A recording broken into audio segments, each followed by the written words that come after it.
a gente iniciou uma curadoria mesmo em todos os louvores que a gente canta na nossa igreja. Vamos parar, vamos olhar, vamos tirar tempo. Eu estou ministrando sobre o livro de Tiago na igreja, já são 7 domingos e a gente está no versículo 18 ainda, do primeiro capítulo, de tanta coisa que Deus tem para nos ensinar.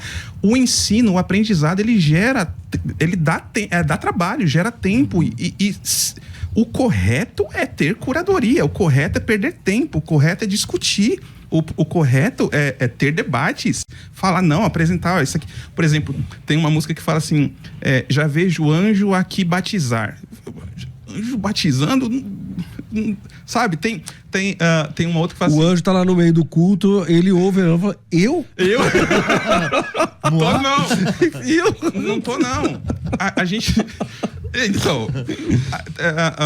Tem uma outra música muito conhecida que fala assim, eu não consigo entender o que eu fiz pra merecer. Uhum.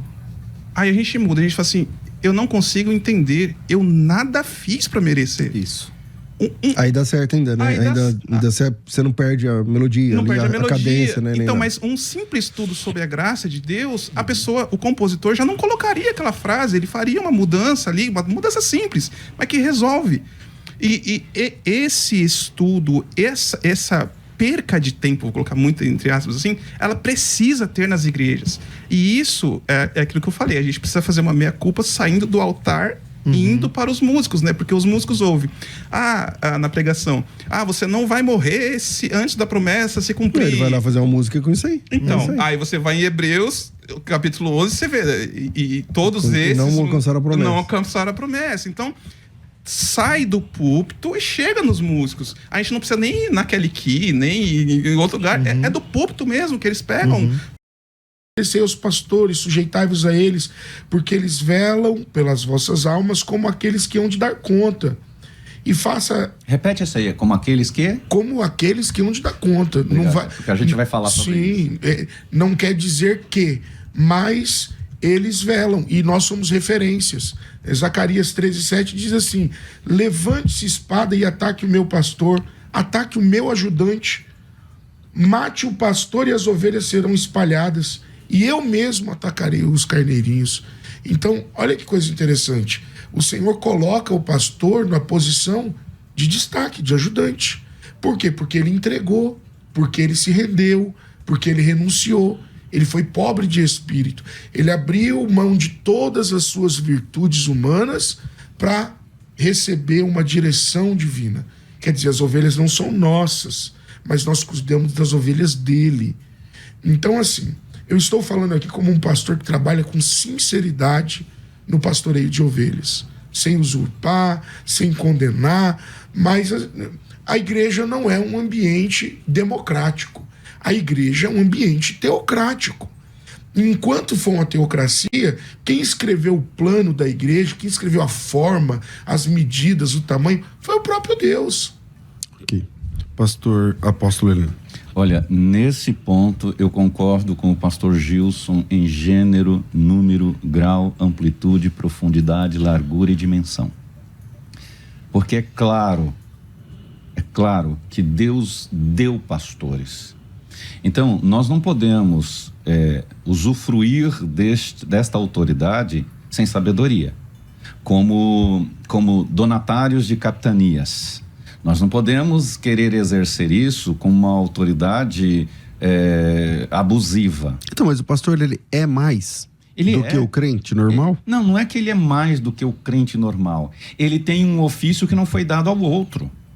Uma coisa que a gente precisa entender é que aquele que é a ovelha que é pastoreada é a ovelha que é pastoreada. Agora, o pastor, aquele que realmente é chamado por Deus... Sim, o líder, a pessoa que é de Deus. Verdadeira. Ele foi constituído por Deus. Então não adianta a gente querer rebaixar, como eu ouço alguns dizer aí que isso é herança de não sei quem, mas não adianta querer rebaixar o pastor. Esses foram dados por Deus, foram capacitados por Deus, Deus confiou a ele o ministério da mordomia, de cuidar do que é seu. Então não adianta a gente pensar, desculpa, pastor, não adianta a gente pensar que vai pôr tudo no mesmo escopo, tudo no mesmo patamar, porque o cristianismo é isso. Isso é esparrela, é conversa para boi dormir. Eu fico irritado quando eu ouço certas vozes do capiroto falando por aí coisas do gênero. Deus constituiu uns pastores. Esses são constituídos por que Deus não constituiu eu, pastor, e aquele que está lá sendo pastoreado por mim no mesmo? Então, o princípio de autoridade existe no cristianismo. E quando eu estou numa empresa, eu sou celebrado quando chego, assinam-se carteira, e quando eu saio também preciso de comunicação, de documentação, quando eu referências, né? Agora, a gente quer viver na igreja a bagunça. Muitos querem viver a igreja da bagunça. Eu não devo nada para ninguém, eu não devo nada para pastor, meu negócio é com Deus. Se seu negócio não começar na terra, meu filho, você não tem nada com Deus. A teologia joanina diz que aquele que diz que ama a Deus e não ama seu irmão é mentiroso. Ele está pondo as relações terrenas, principiando as relações celestiais, as relações espirituais. João coloca que as relações humanas, aquele que não ama seu irmão, diz que é uma Deus, prescinde. E Jesus também diz algo dentro dessa configuração, quando ele diz: amarás o teu próximo como a ti mesmo. Então são as relações que começam aqui comigo, com as pessoas que estão em volta, porque só é verdadeiro evangelho se você tiver relacionamento e amor aqui embaixo. Okay. Quem diz que tem amor pelo lado de cima e não manifesta isso aqui embaixo, diz João, e eu afirmo, é mentiroso. Ou seja, porque quando ela aceita Cristo, ela é batizada em Cristo. Daí aqui seria o outro assunto, né? Vamos lá. Então, eu acho que fica claro aí esse ponto, né? Não é a questão de que a pessoa deixa então, de ser salva. Então, o senhor não batizaria a mãe, por exemplo, do César? No estado em que estava, não. Por isso, ela não deixaria de ser salva. Aí recomendaria a separação? Não, ela não deixaria de ser salva pelo fato de não ser batizada, porque ela creu. O sinal do salvo não é o batismo? O batismo é a confissão pública. Ele vai simplesmente dizer para o público... Não é um sacramento?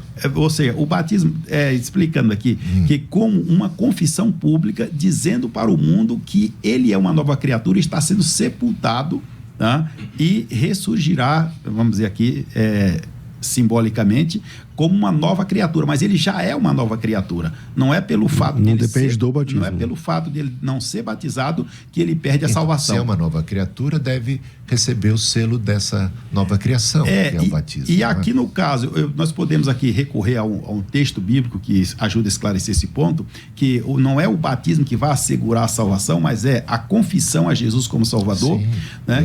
Essa parte eu entendi. Eu só não entendi porque não... como igreja, porque não reconhecer aquilo que o próprio céu reconheceu, a salvação daquela pessoa pelo sangue de Jesus. Por que considerar impuro aquilo que Deus purificou? Ou seja, a pessoa, por exemplo, ela foi lavada pelo sangue de Jesus, então, né? Ela é crente em Jesus Cristo. Agora, por exemplo, como eu disse aqui, essa confissão pública via o batismo, tá? Que ela deveria fazer, e como eu disse aqui, não deve realmente a igreja fazer isso para que ela não venha abrir um precedente para outras pessoas. Aquele foi, então eu também posso continuar vivendo no meu estado de fornicação, tá? Porque essa pessoa aqui, ele não vive simplesmente a questão, por exemplo, da fornicação, porque eles assumiram um compromisso perpétuo, diferente do que acontece na atualidade. Hoje, por exemplo, nós estamos trazendo para hoje. Tá? O que acontece? As pessoas, muitas delas, elas vivem em relacionamentos levianos. Tá? Ela vive com um aqui, vive com outro lá, mas ela está na igreja, ela está tocando, ela está cantando, tá? E ela acha que está tudo bem. Então, nós estamos tratando aqui de casos reais. Como foi a sua... Eu vi o culto acontecendo, alguém te convidou, como é que foi a sua chamada de atenção para o que estava acontecendo ali? Bispo, eu cheguei na casa de detenção no começo da década de 90. Quando você chega num presídio de segurança máxima, você não é colocado diretamente com a massa. Ok. Você fica numa cela, chamada RO, que você fica num regime observatório. E, sobretudo, na casa de detenção, que acontecia muito assassinato, né? E nessa cela de regime e observatório, veio um jovem até mim chamado Renato Batista de Souza. E eu exercia o tráfico de droga no estado de São Paulo, e ele era um dos usuários da boca em que eu comandava. Bom. E agora, dentro do sistema penitenciário, alcançado por esse trabalho fantástico de capelania, ele, sabedor da minha ação no submundo do crime, da projeção que eu tinha, ele veio um pouco tímido, olhou para mim, sorriu, bom dia, eu sei que não está bem, que está preso, né? Mas eu queria trazer uma palavra para você. E eu, inclusive, deixei anotado aqui. Ele leu para mim, Bispo Júlio, Provérbios 16:7. Porque quando ele começou a falar do amor de Cristo para mim, eu falei, só tem um problema. Eu tenho muitos inimigos dentro do sistema penitenciário e preciso matá-los para continuar vivo. Que essa era a forma de você sobreviver naquela época dentro do sistema penitenciário. Aí ele, posso ler um texto da Bíblia para você? Eu disse, pode. Aí ele leu Provérbios 16:7. Sendo, pois, o caminho do homem agradável para com Deus, até com seus inimigos faz que tenham paz com ele. Uau! Essa palavra, bispo, bateu de tal forma que já me deixou aberto, receptivo à mensagem do Evangelho. Em todos os dias que eu fiquei naquela cela de RO, todos os dias o Renato Batista de Souza vinha me visitar com uma palavra de fé e de esperança. Quando eu fui pago dentro da cela comum, já em convívio com a massa carcerária, e o primeiro dia, a primeira noite, pastor Lau, dentro do sistema penitenciário, sobretudo casa de detenção, você fica ali olhando, você fica impressionado, e as histórias que você ouviu antes de chegar lá, então você lhe tira o sono. Mas quando foi umas 3, 4 horas da manhã, eu acabei sendo vencido. Quando eu fechei os olhos, eu tive uma visão de um homem todo vestido de branco. Ele atravessava aquele compensado de aço e madeira, que eram as portas da antiga casa de detenção, e vinha com o dedo em riste na minha direção, dizendo, eu sou o leão da tribo de Judá. Eu sou o leão da tribo de Judá. Quando o dedo dele tocou entre os meus 2 olhos, eu dei um sobressalto. Aí perguntei para os companheiros na cela, vocês viram? Ninguém tinha visto nada. Aí o moço que paga o café da manhã dentro do sistema penitenciário, nós chamamos de uboieiro. Uma atenção na cela número tal. Ele veio, bom dia, irmão. Ele, bom dia. Eu disse, procura um crente para mim. Ele disse, onde é que eu vou achar um crente uma hora dessa da manhã? Eu disse, se vira, tu tá para fora da cela, irmão, tô trancado. Alguns minutos depois, chegou na porta da cela um senhor, chamado José Menino Pereira de Toledo, matrícula 27.170. Ele estava há quase 3 décadas dentro do sistema penitenciário, mas foi alcançado por essa graça maravilhosa. O rosto dele, bispo, brilhava. Uau. Ele olhou para mim e disse, filho, o que aconteceu para você me acordar esse horário? Eu disse, eu vi um homem vestido de branco. E ele com a Bíblia na mão. E o que esse homem disse para você? Ele disse, eu sou o leão da tribo de Judá e eu quero saber quem é ele.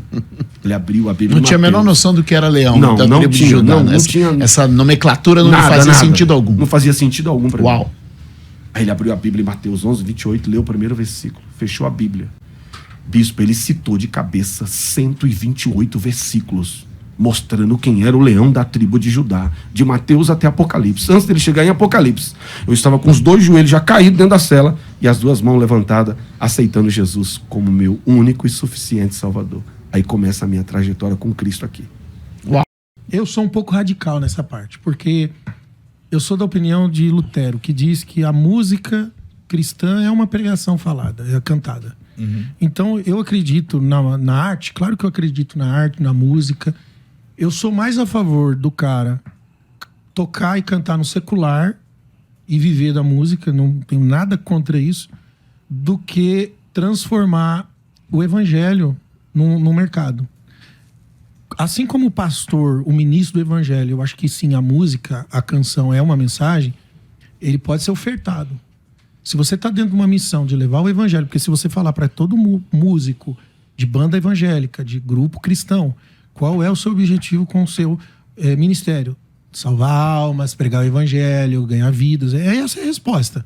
Ninguém vai falar assim, eu sou artista e só faço arte e não tenho nada com Deus. Não, tem uma missão. Então, se você está engajado na mesma missão, que é a missão do mestre, e foi o mestre que nos deu, até porque você não vai encontrar na Bíblia ministério de música e nem envio para isso, no ministério.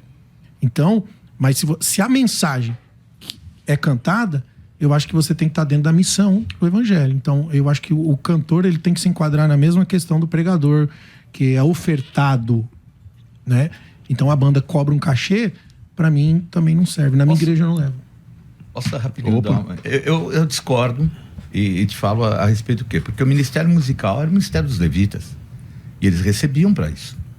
Então era uma tribo que ficava exclusivamente à disposição do Senhor, inclusive para louvor, para adoração também. Mas o levita não somente cantava, né? Também limpava a sujeira do altar, não sei o quê, um monte de coisa. Carregavam né? o tabernáculo. E eles ganhavam tudo igual, né? Não, sem problema, mas eles exerciam. Mas também a adoração, eu acho que ela deve ter, porque é muito fácil para nós que agregamos pessoas para estarem num culto, pregando, levando o evangelho, a pessoa oferta, ela é abençoada.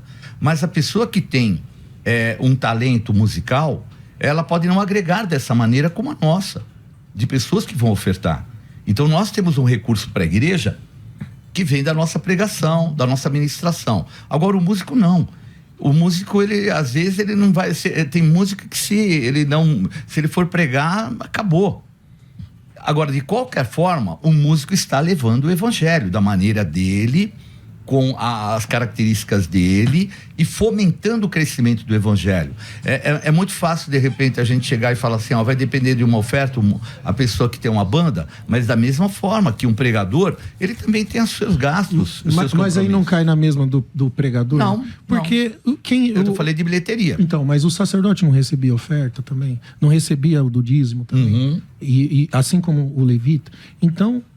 a gente cai na mesma ideia. Não, eu estou falando no caso da bilheteria, não de pregar e levar. Eu falei, eu sou contra quem convida uma banda e paga para ela o cachê para pregar na sua igreja, para agregar gente, para tirar uma oferta maior. Eu já acho que já não deveria nem existir bilheteria, né? Então, mas uma existe. Condição, um preço para a pessoa entrar no culto. Então, mas... eu acho que se tem uma coisa não, mas pior... não é culto, a gente não cresce, o evangelho deixa de crescer. Mas é um show travestido de um culto, você concorda comigo? Mas é um show que leva... Porque é um show onde a pessoa prega e onde a pessoa canta, as pessoas têm... tem pregação. Acho que muitas vezes nem tem pregação. Não, é um show de música. É um show de música. Eu acho que é de direito... Eu acho que deve existir. Por exemplo, as prefeituras, elas têm festas de aniversário da cidade, contrata lá o Chitãozinho Chororó, paga lá 200 mil. E pega um cara desse que tá surfando na onda, que cresceu, Deus levantou ele no ministério. Eu não sei os nomes, tá? Eu realmente nem escuto muita música evangélica, pra ser sincero. Mas pega aí alguém que tá aí com uma música boa e tal...